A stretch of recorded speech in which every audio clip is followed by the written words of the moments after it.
Rostro! Viva! Viva el Divino Rostro! Viva!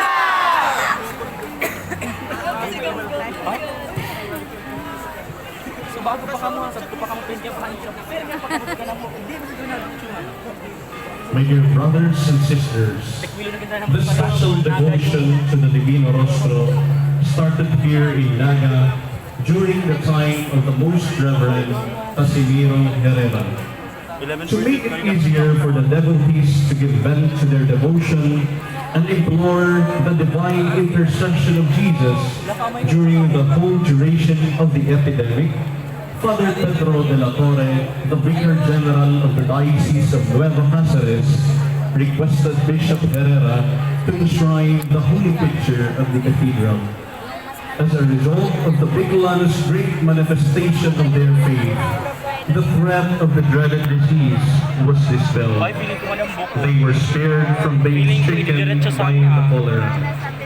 This event led to the decision of the Catholic hierarchy to celebrate the feast of the Divino Rostro and Peña Francia together.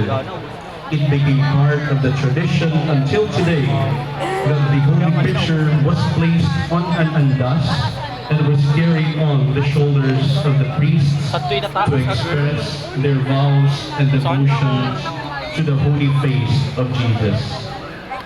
As we welcome the Divino Rostro, the face of those suffering, we once again implore the face of our Savior to spare us from the disease, especially the plague of sin, immorality, and the loss of the sense of God. Now, let us open the doors of our hearts and be renewed by His love.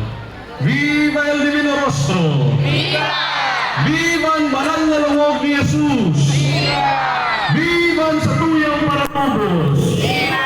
Ginaway palakpakan po niya po ang satuyang mahal na